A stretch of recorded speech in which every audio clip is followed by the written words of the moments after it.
একদম মুচমুচে রাজকীয় স্বাদের আলু ভাজি। এই আলু ভাজিটা খেতে এত বেশি মজার হয় যে এটা ভাত, রুটি, পরোটা যে কোনো কিছুর সাথেই খেতে পারবেন।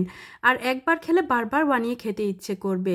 বিসমিল্লাহির রহমানির রহিম। আসসালামু আলাইকুম। সবাই কেমন আছেন? আশা করছি অনেক বেশি ভালো আছেন। আমি এজন্যই এটাকে রাজকীয় স্বাদের বলছি, কেননা এটা অন্যান্য আলু ভাজির থেকে খেতে একটু আলাদা হয় আর অনেক বেশি সুস্বাদু হয়। এখানে আমি ছোটো সাইজের যে আলুটা, এটা আমি খোসা সহ কেটে নিয়েছি, একটু মোটা করে কেটে নিয়েছি, দেখতেই পাচ্ছেন। এখন আমি চুলায় একটা ফ্রাইং প্যান বসিয়ে দিয়েছি, তারপর দিয়ে দিলাম 1/4 কাপ সয়াবিন তেল। এই আলু ভাজিটা করতে তেলটা একটু বেশি করে দিতে হবে। আপনারা যদি বেশি করে আলু ভাজি করেন সেক্ষেত্রে তেলটা আপনারা আরেকটু বাড়িয়ে দেবেন। তারপর এখানে দিয়ে দিলাম 1 মুঠ ভর্তি করে পেঁয়াজ কুচি আর দিয়ে দিলাম 3-4টা কাঁচামরিচ ফালি দিয়ে চুলার জালটাকে বাড়িয়ে দিয়ে অনবরত নেড়ে চেড়ে এটাকে নরম করে ভেজে নিতে হবে। পেঁয়াজটা এখানে বেরেস্তা করে ভাজার কোনো প্রয়োজন নেই, হালকা নরম হয়ে আসলেই হবে। পেঁয়াজটা আমার এখানে নরম করে ভেজে নেওয়া হয়ে গেছে। এখন আমি এখানে দিয়ে দিলাম 1/2 টেবিল চামচ আদা রসুন বাটা। আদা রসুন বাটাটাকে দিয়ে চুলার জালটাকে কমিয়ে দিয়ে কয়েক সেকেন্ড ভেজে নেব, এতে করে আদা রসুনের কাঁচা গন্ধটা চলে যাবে।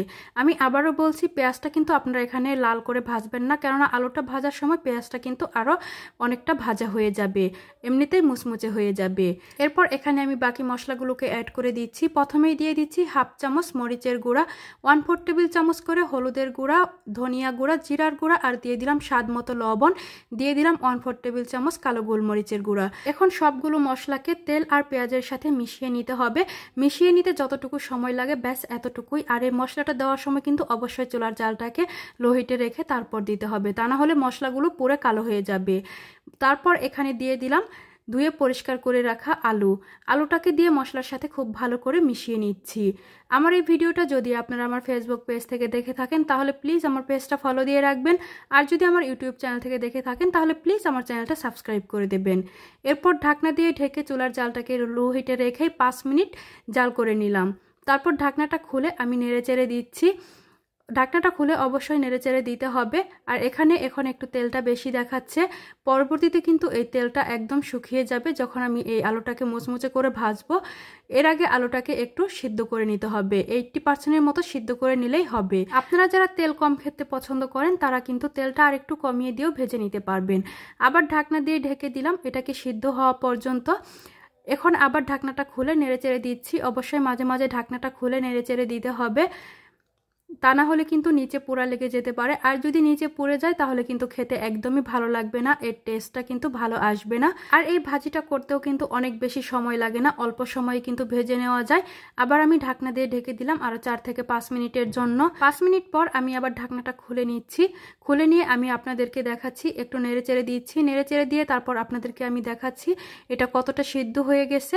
এটা কিন্তু প্রায় 80% সিদ্ধ হয়ে গেছে, এর থেকে বেশি সিদ্ধ করার প্রয়োজন নেই। যখন এটাকে আমি 4-5 মিনিট ভাজবো আরও, তখন কিন্তু একদম সিদ্ধ হয়ে যাবে। দেখতে পাচ্ছেন আলুটা কিন্তু খুব ভালো করে সিদ্ধ হয়ে গেছে। এখন আমি এখানে দিয়ে দিচ্ছি 1/2 চামচ গরম মশলার গুঁড়া। অবশ্যই আপনারা এই গরম মশলার গুঁড়াটা দেবেন, এতে করে শাহি একটা ফ্লেভার আসবে। দিয়ে তারপর নেড়েচেড়ে মশলাটাকে মিশিয়ে নিতে হবে। আর এই সময় চুলার জালটাকে মিডিয়াম হিটে রাখতে হবে। পুরোটা ভাজি করার সময় চুলার জালটাকে মিডিয়াম টু লো হিটে রেখেছিলাম, এখন চুলার জালটাকে সামান্য আর একটু বাড়িয়ে দিয়ে তারপর এই আলুটাকে মুচমুচে করে ভেজে নিতে হবে। দেখতে পাচ্ছেন আমি কিন্তু অনবরত নেড়েচেড়ে আলুটাকে ভেজে নিচ্ছি। অবশ্যই অনবরত নেড়েচেড়ে ভেজে নিতে হবে, তা না হলে কিন্তু পুড়ে যাবে। আমার এখানে এটা প্রায় ভেজে নেওয়া হয়ে গেছে, কালারটাও কিন্তু অনেকটা চেঞ্জ হয়ে এসেছে। দেখতেই পাচ্ছেন এটা নেড়েচেড়ে ভেজে নিতে নিতে কিন্তু একটু কালো কালো কালার চলে এসেছে, আর দেখে বোঝা যাচ্ছে যে এটা কতটা মুচমুচে হয়েছে। এখন আমি আপনাদেরকে একটু পরিবেশন করে দেখাচ্ছি। প্রথমেই আমি নিয়ে নিচ্ছি একটু ভাত, তারপর সাথে নিয়ে নিচ্ছি আলু ভাজি, কাঁচামরিচ আর নিয়ে নিচ্ছি 1 টুকরো লেবু। লেবুর রসটা বের করে তারপর এই ভাজির সাথে মুখে দিলেই মনে হচ্ছে যেন অমৃত খাচ্ছি, এত বেশি মজার হয়। অবশ্যই আপনারা একবার হলেও ট্রাই করবেন।